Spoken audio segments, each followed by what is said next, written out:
amigos y amigas de Línea Verde Plus, hoy nuevamente en Amazonía SOS y nos acompaña nuestro querido amigo Roger Runrique, ¿no?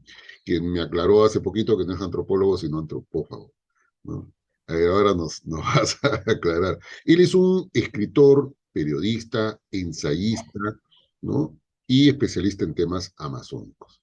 Tiene más de 30 libros escritos y ha dado conferencias en Europa, en Asia, en varios lugares del mundo, y siempre en defensa de la Amazonía.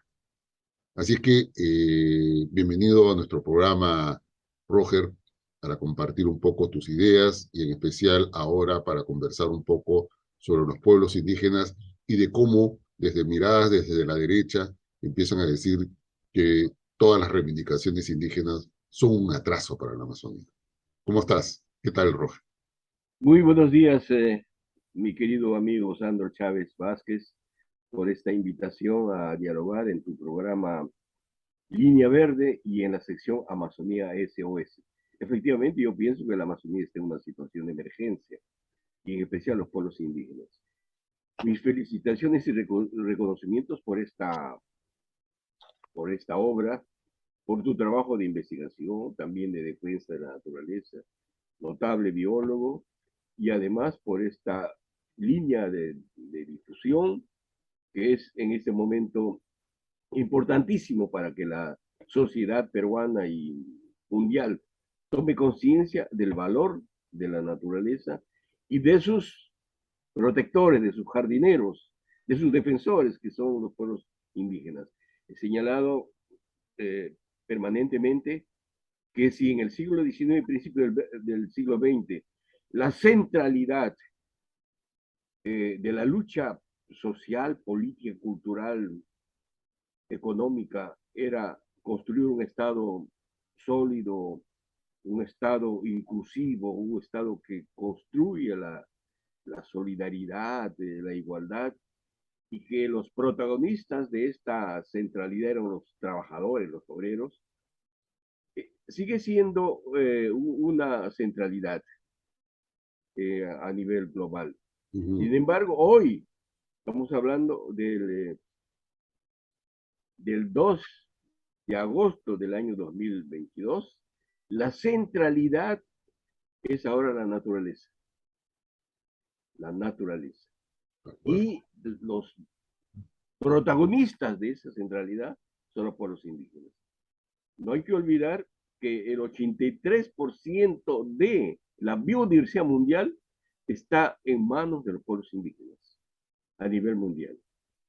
Así que esos guardianes, además, hoy en día están siendo asesinados, están siendo ignorados, están siendo marginados y están siendo atacados a nivel de toda Europa.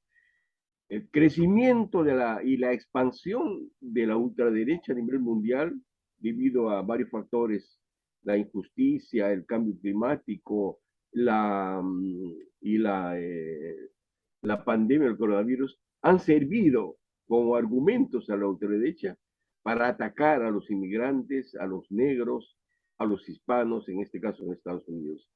Como tú recuerdas, los que están viendo el programa recuerdan que el Papa acaba de estar en Canadá y ha pedido perdón a los pueblos indígenas canadienses, porque han descubierto más de un centenar, más de 1000 tumbas donde enterraron a niños en un convento, en un centro de estudio para niños, que los racistas utilizaban como rehenes para apoderarse de las tierras de sus padres.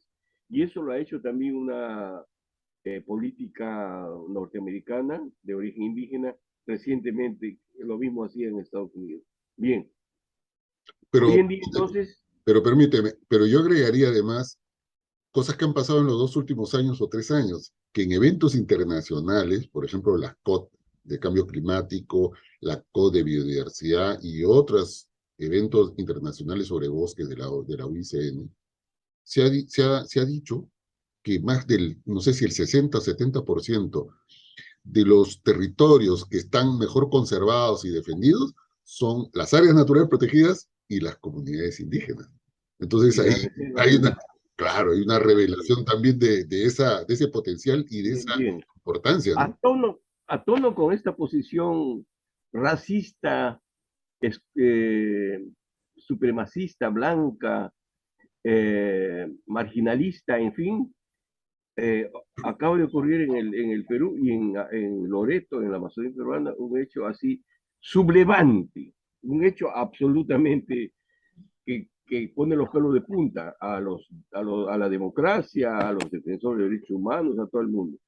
Una organización que se hace llamar la Coordinadora de Derechos, Coordinadora del Desarrollo Sostenible de Loreto, acaba de hacer un comunicado, un pronunciamiento, donde pide la derogatoria de la ley 28736, la ley PIASI, la ley de pueblos indígenas no contactados en alimentos voluntarios, y dice además que señala de una manera así eh, dura, señala que las reservas territoriales indígenas para la protección de estos pueblos no contactados, en realidad ellos son los no contactados en la realidad, que tienen que desaparecer. Voy a simplemente leer algunos comunicados brevemente Claro. sobre con relación a la ley PIASI. Ellos dicen que las ONG eh, sobre sus estrategias de lotizar la Amazonía, llevan de lotización de la Amazonía a favor de sus intereses, velado en un falso proteccionismo ambiental y cultural, impiden el desarrollo territorial de los amazónicos. Con relación, luego dicen, hemos señalado la urgencia de modificar el reglamento de la ley PIASI, de la ley 28776, ley PIASI, para recomponer la comisión multisectorial. Piden que los indígenas ni que AIDC no estén en la comisión. O sea, imagínate, sacar de una comisión a la principal organización indígena. Eh, Luego señalan, rechazan los manifiestos de Orfeo en defensa de los pueblos no contactados. Eh, Ratifican la necesidad perentoria de derogar la ley Piazzi, señalando el falso argumento de existencia de no contactados en sus territorios. Las ONG dicen, defienden los oscuros intereses externos que buscan apropiarse de nuestra Amazonía. Eso lo llamamos neocolonización. Una barbaridad. Luego señalan que los piaces son un invento de lotizar Loreto, bajo el mismo principio del nefando acuerdo de Escazú, ¿no? En ese han venido a hablar con Rafael López Aliaga, ¿no? El ultraderechista político en el Congreso, de quitarnos autonomía y soberanía sobre nuestros territorios dentro del plan estratégico que las ONG de internacionalizar la Amazonía continental. Es la misma, el mismo discurso de la ultraderecha, el discurso de los grupos de poder, de las élites empresariales, de la CONFIEP, a raíz del debate sobre el acuerdo de Escazú. Finalmente, para no ir más, citando más pronunciamientos, dicen eh, que las 7 reservas territoriales, más situaciones en trámite de la región Loreto y Avarí, todas esas tienen que desaparecer porque señalan que las reservas indígenas tienen un origen espurio. Bien, pocas veces en los últimos años habían surgido posiciones como estas, ¿ya? Y He descarada. seguido, he seguido el proceso político desde la Amazonía desde los años 60, ¿no? Ujú. Eh, Recordarás, en los años 60 hay una enorme, eh, hay una inflexión mundial, ¿no? Eh, Hay un proceso de descolonización en el África, la rebelión de los Black Panthers y los hippies que ponen en cuestión el modelo capitalista. Y en el Perú, además en ese año, en los 60, 70, aparece el libro de Henry Marcuse, que pone en cuestión también el modelo individualista capitalista. Es el primer libro que arremete contra el sistema del modelo. También es un periodo fructífero de Picasso, que empieza a pintar pintura africana, colores africanos. Aparece como tú conoces muy bien, aparece la antropología estructuralista de Claude Jessen y Levi Strauss, que es un redescubrimiento del mundo indígena, ¿no? A nivel occidental. Y en el Perú empiezan las rebeliones indígenas en Pasco, en la selva central, en Quillabamba, etcétera, etcétera. Y en la Amazonía se da una ley, la 15600, el primer gobierno de Belaunde, que libera de impuestos a las importaciones. Eso genera un tema de una migración masiva hacia la selva, hacia las ciudades, bajo la ilusión, la quimera de la riqueza comercial. Luego viene el ciclo del petróleo para los años 74, 75, y ese es un aspecto también muy importante que en ningún momento los comunicados de estos adversarios y enemigos de los indígenas señalan el costo ambiental del ciclo petrolero. Es cierto que creó expansión de las ciudades, creó trabajo, pero el costo ambiental es enorme. 470 derrames en los últimos 10 años, ¿ya?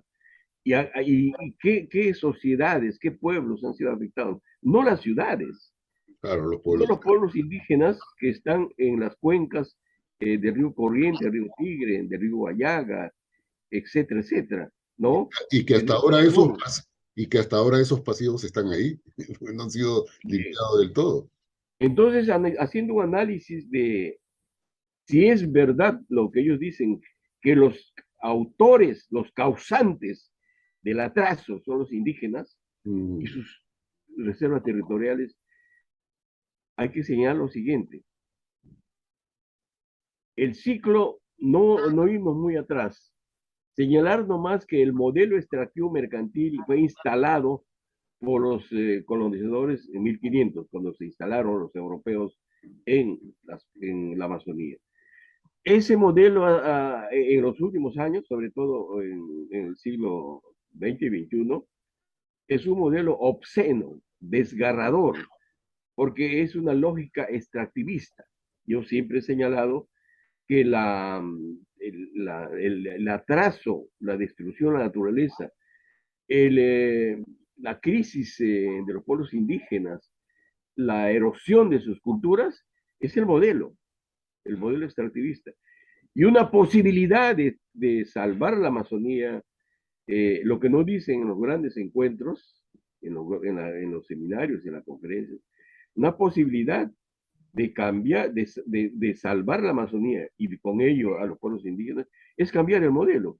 Si no cambiamos ese modelo extractivo mercantil primario exportador, no va a haber Amazonía en 20 o 30 años, y quizás antes. Recordemos lo que está ocurriendo en Brasil, ¿no? En Brasil, recuerdas tú el año 2017, más de 1.000.000, 70.000 incendios se desató en Brasil, y en esa primera etapa, 2017, se quemaron más de 1.000.000 de hectáreas. Luego, como tú sabes, Bolsonaro ignora totalmente a los pueblos indígenas. Ni un centímetro más de tierra declaró uno de sus discursos, ¿no? Y ha señalado que no, ha desmantelado todito el sistema de protección de los pueblos indígenas. Todo ha sido desmantelado. Y ha dado a los agraristas, como se llama en Brasil, a los varones de la tierra, el control del Ministerio de Agricultura, el control de la FUNAI, el control de todo el aparato de protección indígena. Hoy en día, entonces, una de las regiones más amenazadas en el mundo es la Amazonía brasileña. Pero eso pasa en toda la cuenca amazónica, entre los 9 países que forman la OTCA, la Organización del Tratado de Cooperación Amazónica. Entonces, el ciclo más dramático, el más dramático que se produjo en la Amazonía fue la época del caucho, ¿no? Entonces, Basadre dice en la historia de la República, basado en los estudios de Valcárcel, de Rómulo Paredes y otros especialistas que trabajaron en la época, y otras denuncias, señala que murieron 70.000 indígenas en el ciclo cauchero, solamente en el lado peruano, ¿no? Estamos hablando del fin del 19 a principio del 20. Esta violencia fue mucho más severa allá por el año 2005, porque había ya una crisis europea que anunciaba la Primera Guerra Mundial. Entonces los precios de las materias primas empezaron a subir y el precio del caucho empezó a subir los precios. En ese momento hay una mayor demanda, mayores precios y por lo tanto los pueblos indígenas que estaban esclavizados en los campamentos de la Chorrera y en Encanto, en el Putumayo y sus afluentes, el río Caraparaná y el río Paranoá, son masacrados. Igual ocurre en Madre Dios, en en la Amazonía del Sur, ¿no? Y está el norte. Entonces, eh, cuando ellos hablan de que los indígenas son las causas del atraso, no mencionan absolutamente para nada esta masacre ocasionada por sus antepasados, por sus ancestros, por esa clase dominante que tiene el mismo pensamiento que ellos. O sea, son patrimonialistas, rentistas, cortoplacistas, que no miran la Amazonía en el mediano y largo plazo. Es la visión de la burguesía peruana, es la visión de las clases dominantes, porque la Amazonía, ¿cómo ha sido vista a través de los siglos? ¿Cómo ha sido vista? Te doy solamente un ejemplo para los que nos están escuchando y mirando. En el año 1912, durante el leguismo, la dictadura leguista, se da la ley 1220, la ley 1220. La ley 1220 es el reflejo, el pensamiento, la filosofía, el imaginario de la clase de la República Aristocrática, como llamó Basadre mismo a ese grupo de poder que se instaló a principios del siglo XX. ¿Qué dice la ley 1220? La ley 1220 dice que la Amazonía está vacía, no hay indígenas, no está vacía. Está llena de riquezas que hay que ocupar. Entonces se ofrece la Amazonía al mejor postor. La venta, la posesión, la titulación para las grandes empresas, etc. Ese mismo pensamiento está reflejado en las crónicas del perro hortelano de Alan García, ¿no?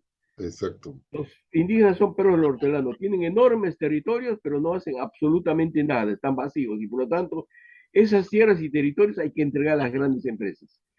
Ese pensamiento sigue siendo el pensamiento actual. Si tú, mira, para los que nos están escuchando y mirando, Sandro, Mm. desde, mil, no, desde 1821 hasta 1920, en 100 años, se han dado 18.000 leyes para la Amazonía.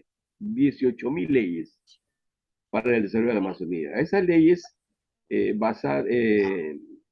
Macera y otros especialistas más han llamado leyes somníferas, ¿no? Eh, Inexactas, falsas. Una de esas leyes, por ejemplo, esas 100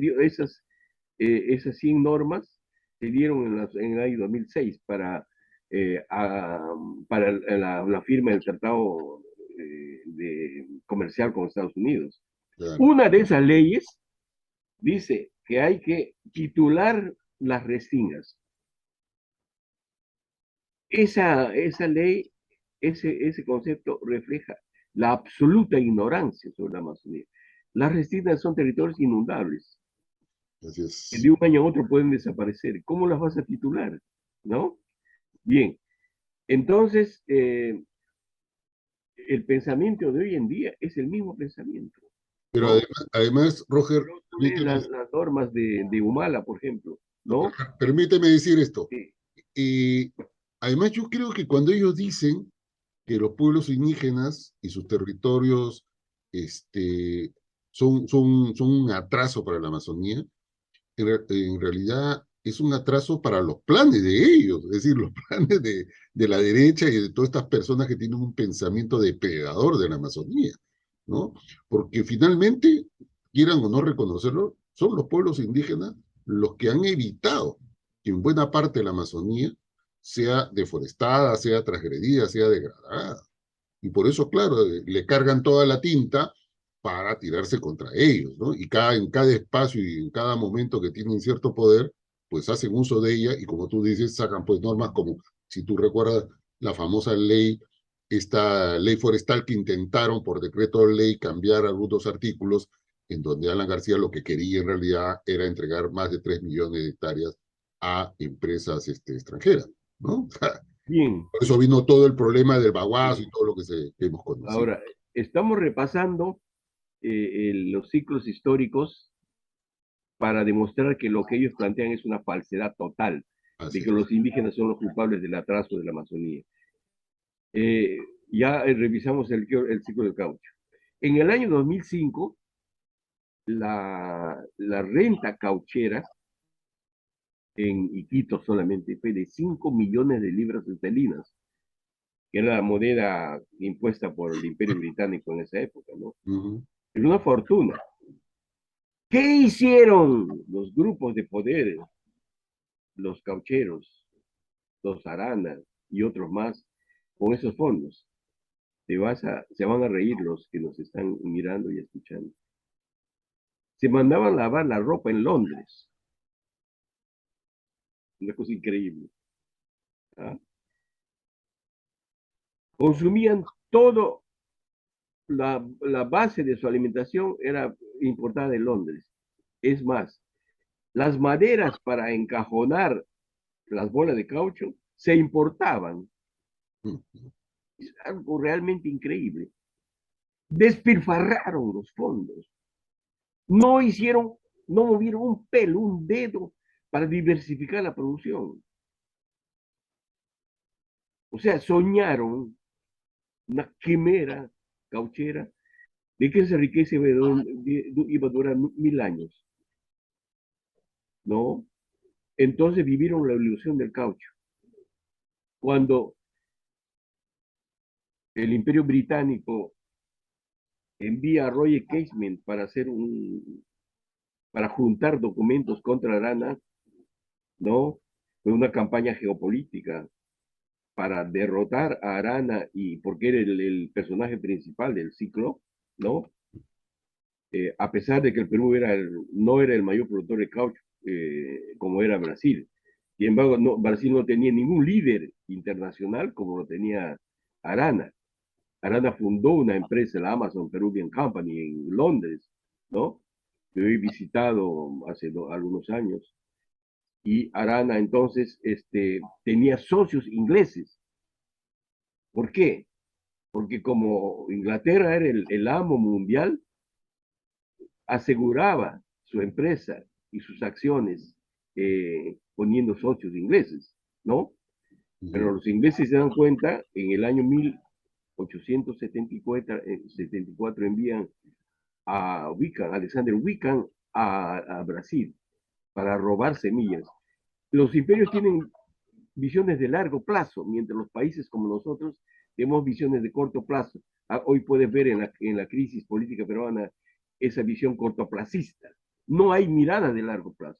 Entonces va Keisman, Wiccan, y en el río Tapayós contrata indígenas, recolectan semillas de caucho, las mejores semillas genéticamente seleccionadas, eh, eh, contrata a un capitán brasileño, un barco que se llama el Amazonas, lleva las semillas a Londres y ahí en el Kew Garden, que yo he visitado también en alguna época, las semillas se adaptan y luego son trasladadas a los colonias de Asia. En el año 2014, Inglaterra lanza 14.000 toneladas de caucho producida en plantaciones, ya, plantaciones, no caucho silvestre, sino en plantaciones a menor precio y a mejor calidad, ¿ya? Y hunde el caucho, el ciclo cauchero, la ilusión del caucho amazónico se hunde. He estado en Belén do Pará y he visto, me explicaron las ruinas. Ahí estaba el muelle más grande del mundo, que se cae a pedazos, después lo reconstruyen, ¿no? Bien, ¿qué hicieron? Vuelvo a preguntar con ese dinero. Despifarraron. Bien, pasemos a otro ciclo para dar el mismo ejemplo. Ya, hablemos del ciclo del petróleo. ¿Ya? En el año el ciclo petrolero ha significado en los últimos años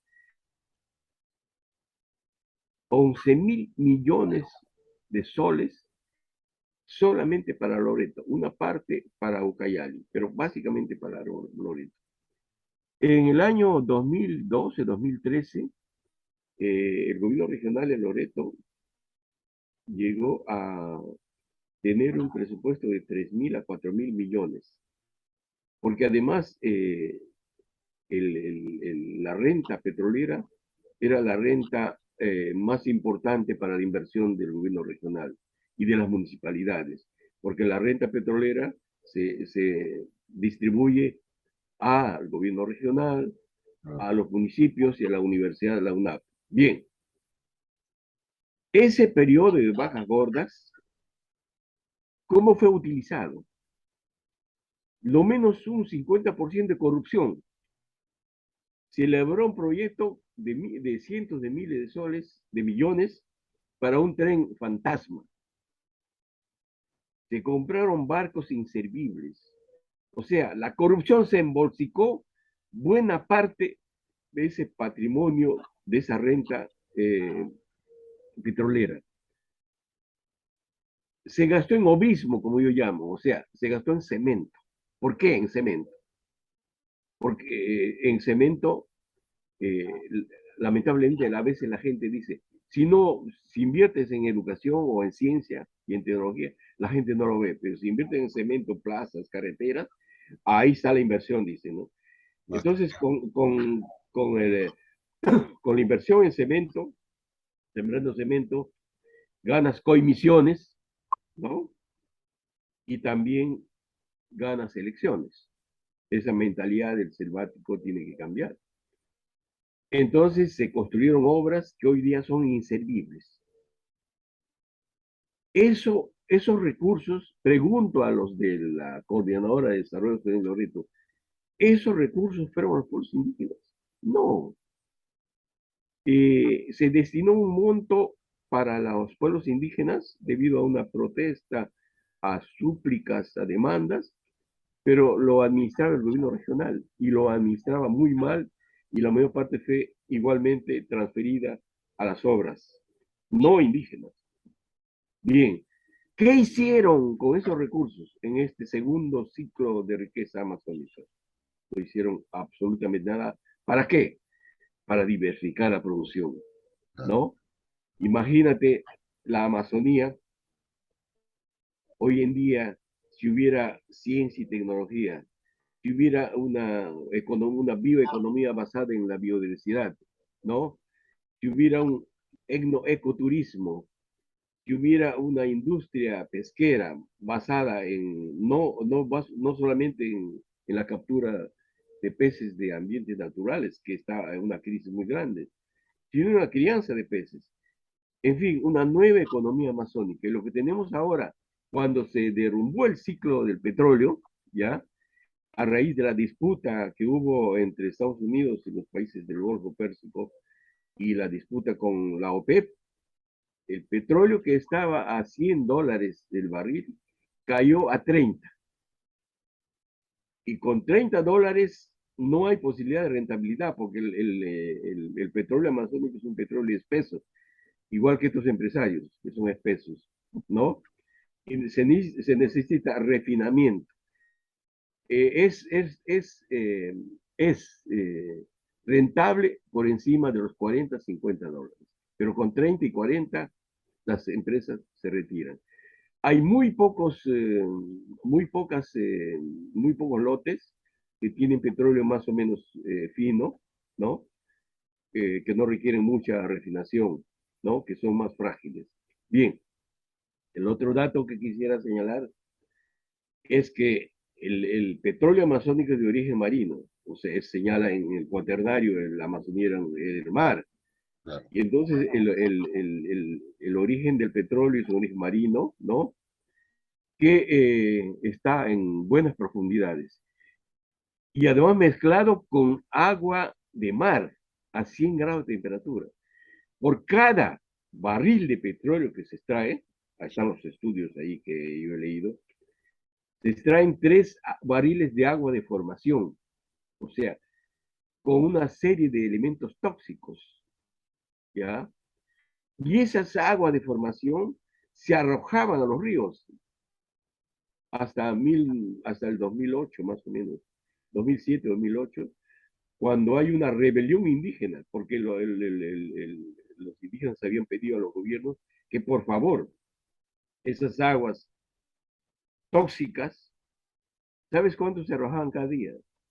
1 millón de barriles de aguas saladas a los Una ríos barbaridad, corrientes, una barbaridad. de enorme contaminación. Así es. Entonces pelearon para que esas aguas fueran reintroducidas. Y recién después de esa dura pelea se aceptó en parte la reinserción de esas aguas al subsuelo. Y la cosa mejoró un poco. Pero ya había un proceso de contaminación irreversible. De varios Las años. empresas, sin embargo, que operan en la Amazonía, canadienses, norteamericanas y otras, no hacen lo mismo en sus países. Ahí lo reinyectan, es parte de la ley. Pero aquí con un Estado corrupto, débil, ¿no? Eh, cautivo por estos grupos de poder, el Estado no puede hacer cumplir esas normas. Y Así hoy en día eh, esas aguas, eh, ese deterioro de los ecosistemas, porque deterioran las aguas, los bosques, la biomasa pesquera, ¿no? ¿Ya? Acaba de haber una reunión en Iquitos, del IAP con el Ministerio del Medio Ambiente y señalan que han descubierto en las palometas y los bochicos y los sábalos, los peces más ricos de la Amazonía, restos de plásticos, ¿ya? Y la fauna amazónica también, un informe científico elaborado por expertos del IAP, Instituto de Investigación de la Amazonía, la mayor parte de la fauna amazónica padece de zoonosis. ¿Por qué? Porque esa fauna toma agua en, los, en las quebradas, ¿no? Y la mayor parte de esas quebradas están contaminadas por petróleo. Entonces, hoy en día, igual que ocurre con la minería aurífera en Madre de Dios, en Madre de Dios, los, toda la pesca, la fauna biológica, la biomasa pesquera está contaminada con mercurio y otras sustancias tóxicas. Entonces, hoy en día no puedes ir a un restaurante en Puerto Maldonado o en Iberia a pedir pescado, porque está contaminado, ¿no es cierto? Y esa solución, no solamente no hay solución, porque está peor. Voy a contar esto, que creo que en la parte final. Bien, eh, el oro. Hace poco, no sé si leíste un artículo mío que se llama El oro metálico amenaza el oro verde de la Amazonía. Sí, claro. ¿Has leído? Bien. Ahí señalo lo que ha significado el ciclo del oro, básicamente Madre de Dios. Como los oyentes, los que nos están viendo, gracias por su presencia, saben que el oro de Madre de Dios es un oro de origen andino. Es un oro que nace, que viene de la cordillera de Ananea. Eh, a través de la lluvia, los ríos, se baja ese oro hacia la selva, hacia los afluentes de los ríos andinos que bajan hacia la selva. Estoy hablando entonces del Madre de Dios, ¿no? Del río Colorado, Guaypetue y otros ríos más. Entonces, esas pepitas de oro se instalan en las orillas fluviales. O sea, por eso se llama oro aluvial, ¿no es cierto? Se llama oro aluvial. En los últimos, al inicio del ciclo del oro, estamos hablando de los 60, y costaba 100 soles la onza Troy. La onza Troy es una medida inglesa que se utiliza formalmente, oficialmente, para el peso del oro. Una onza Troy tiene 31 gramos y algunos centímetros, algunos gramos más, 31 gramos. Ujú. Estamos hablando de una onza Troy de, de 31 gramos que costaba 100 soles. Entonces, no había que digo, un sueño, una quimera por el oro, ¿no? Claro, Pero en el año 1980 y el año 1900 sube a 100 dólares el oro. Ya entonces ese precio, 100, 200, empieza a ser un ingreso interesante. claro. Para un campesino que vive en los Andes, que tiene un ingreso de 10 soles o 20 soles por día, como peón, para un campesino arequipeño, puneño, apurimeño o amazónico mismo, eh, ganar en ese momento ya 30 soles por gramo, porque les pagan por gramo, ¿no? Ujú. Las empresas que usan grúas, usan herramientas mecánicas para extraer el oro aluvial, destrozando. No hay que olvidar que las tierras más fértiles son las tierras aluviales. Y el oro, la extracción aurífera, destroza esos suelos, los torna inservibles e infértiles, ¿no es cierto? Cuando uno analiza la fertilidad de la Amazonía, como dice Duruyani, la fertilidad está en el bosque y está en los suelos aluviales. El bosque en destrucción hoy en día y los suelos aluviales en destrucción hoy en día también.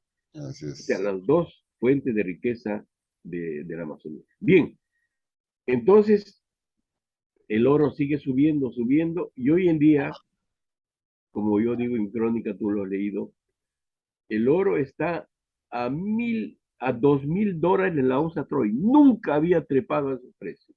Claro. Nunca. ¿Y por qué?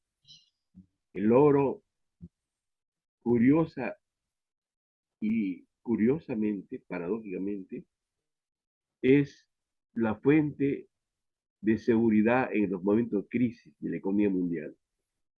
Hoy en día, con una crisis pandémica, con una crisis de la guerra Rusia-Ucrania, en realidad yo digo que la guerra es Rusia-Estados Unidos, porque la OTAN es su caballo de Troya de Estados Unidos, y las naciones de la Unión Europea que apoyan a Estados Unidos son los perritos falderos de Estados Unidos. Por eso yo digo que la guerra Ucrania-Rusia es guerra Estados Unidos y Rusia. Ujú. Entonces, hoy en día, más el cambio climático, el oro es la fuente que, que asegura la estabilidad económica de las potencias. Entonces, hoy en día, Fort Knox, que es el depósito de oro que compra Estados Unidos, está lleno, está repleto, ¿no? Y además, como he señalado en mi crónica, el ornamento de los dioses, el lujo de los dioses hindúes y de otras culturas es con oro. Así que la India es uno de los mayores importadores de oro para los dioses que ellos adoran, ¿no es cierto? Ese metal precioso es el mayor destructor de la Amazonía. Hoy en día, tú tienes extracción aurífera ilegal, no solo en Madre de Dios, lo tienes en el Putumayo, lo tienes en el río Napo, lo tienes en todos los ríos de la Amazonía, porque en todos los ríos hay oro, oro aluvial. Lo tienes en este momento en el Nanay, ¿no?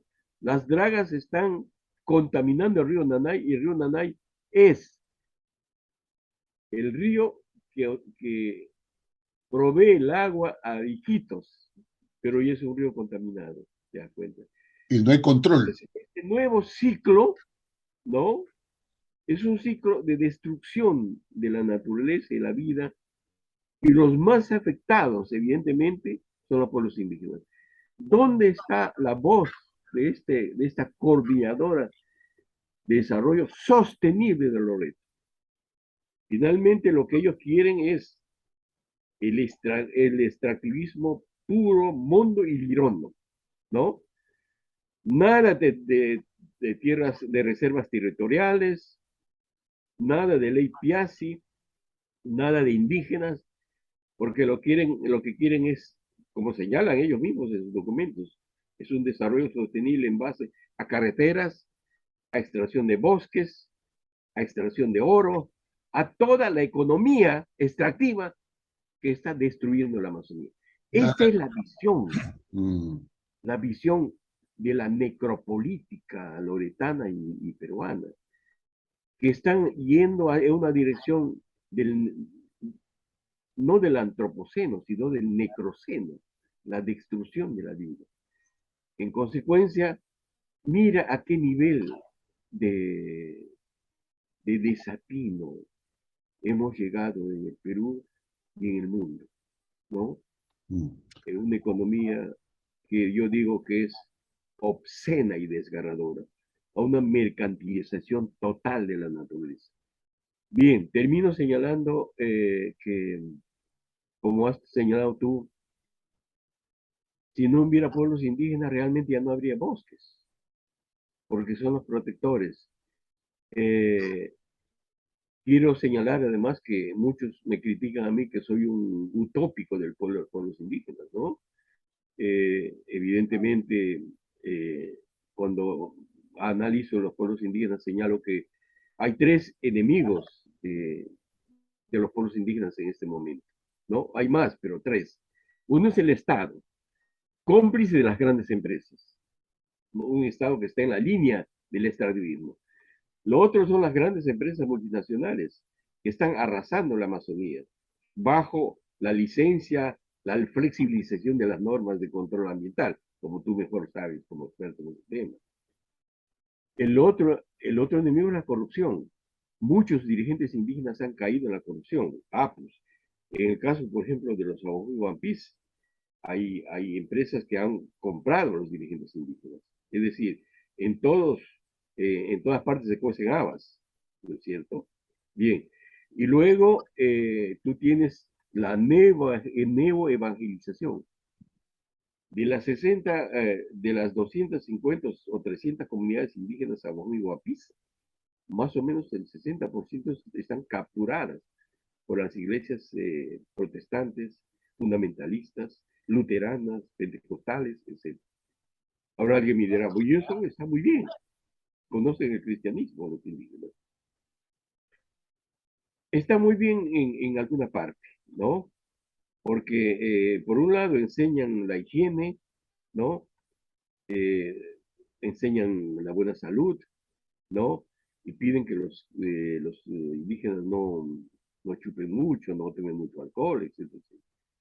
Pero por un lado, pero por otro lado, ninguna relación con los curanderos, con los brujos, Claro, va con la contra su limpieza cultura. ancestral, Mm, ya, con los chamanes. Eso es demoníaco, ¿no? Eso es demoníaco. Y luego, ¿por qué luchar? ¿Por qué salir a las calles? ¿Por qué combatir? ¿Por qué culpar a otros de la injusticia, del racismo, de la desigualdad, de la pobreza, de la explotación? Eso es resultado del pecado. mm. Cuando el hombre, Adán y Eva comieron la manzana en el jardín del Edén, allí empezó el sufrimiento humano. En consecuencia, lo que tenemos que hacer es ahora rezar, orar, ir a las iglesias, porque Cristo viene pronto y Él nos va a salvar de ese sufrimiento, de ese dolor, de esa desgracia, de esa tragedia. Y ese discurso es un discurso inmovilizador, inmoviliza el proceso social y político de los pueblos indígenas. Tiene un enorme peso. Es un discurso aliado al capitalismo, ¿no es cierto? Es un discurso muy útil para el capitalismo. Bien, entonces termino señalando de que, si bien es cierto que muchos dirigentes indígenas han caído en la corrupción, y es más, el modelo neoliberal, el modelo extractivista, evidentemente ha ganado adeptos entre los pueblos indígenas. Una parte de la economía en la selva central, por ejemplo, en la selva central, en Oxapampa, en Satipo y otras zonas más, la economía indígena ha adoptado el sistema de los colonos. Son monocultivos cafetaleros o cacauteros, o básicamente esos dos cultivos. Y cuando los precios de esos cultivos, de esas cosechas, caen a nivel internacional, caen en la pobreza. Yo he estado muchas veces mirando esta situación. Ujú. Y sin embargo, una economía indígena, ¿te imaginas una economía indígena? ¿No? Que se ha ensayado en el Acre, en la época de Lula, ¿no? Se llama el bosque en pie, donde no hay que cortar el bosque, ¿no? Les dan un fondo y ese fondo les sirve para extraer de manera sostenible el látex, las plantas medicinales, Claro. hacer zoocría, pesca, etc. Y Lula instaló en el Acre, cerca al Acre, un centro de producción de látex, de transformación de látex para guantes quirúrgicos y para preservativos, por el Hebe del Hevea brasiliensis, del Hebe fino, es el Hebe más fino del mundo. Sirve para preservativos y para guantes quirúrgicos y para llantas de los jets. Si un jet no utilizaría Hebe natural, se incendiaría al aterrizar. ¿Te imaginas con llantas sintéticas, ¿no? Entonces, esa economía, yo recuerdo haber entrevistado a la esposa de Chico Méndez, un ambientalista fallecido, Ah, asesinado, así es. y esa es un contrato de bosque de 500 hectáreas por 30 años, le, le producía más o menos unos $1,000 al mes, perdón, de ingreso, que para un chiringuero, para un bosquecino, como dice un especialista que tú conoces, ¿no? Es extraordinario. Bien, ese es el modelo de bosque en pie. De acuerdo. Imagínate tú un campesino en Aojún, produciendo plantas medicinales, plantas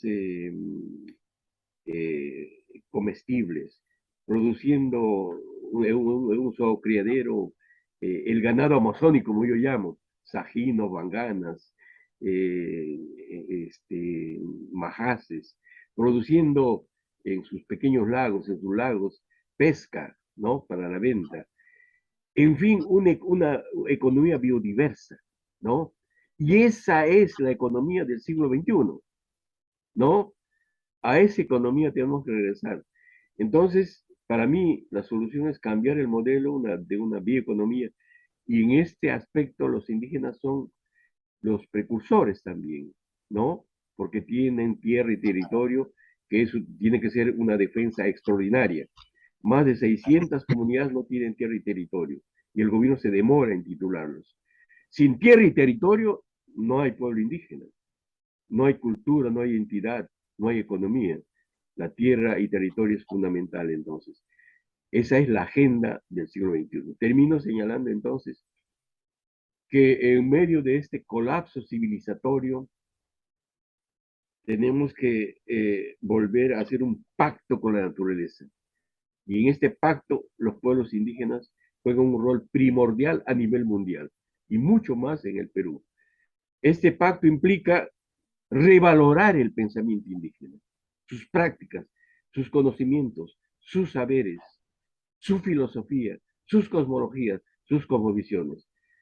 No quiero terminar sin señalar que para los pueblos indígenas, a diferencia del eurocentrismo, del capitalismo, del extractivismo, eurocéntrico, la naturaleza para ellos, desde la época de Aristóteles y Sócrates, pasando por el padre de la ciencia occidental, Bacon, y Descartes y los economistas actuales, la naturaleza es un bien de renta, un insumo, una materia. Ese pensamiento está convirtiendo a la Tierra en lo que es ahora, el cambio climático y la crisis ambiental, de los fríos glaciales, los calores infernales, ¿no? Ese pensamiento está haciendo de la Tierra un horno y una masa gélida. ¿Cuál es el pensamiento indígena? La naturaleza es la madre. Ujú. A la madre hay que cuidarla, hay que protegerla, hay que pedirle permiso para utilizar sus bienes.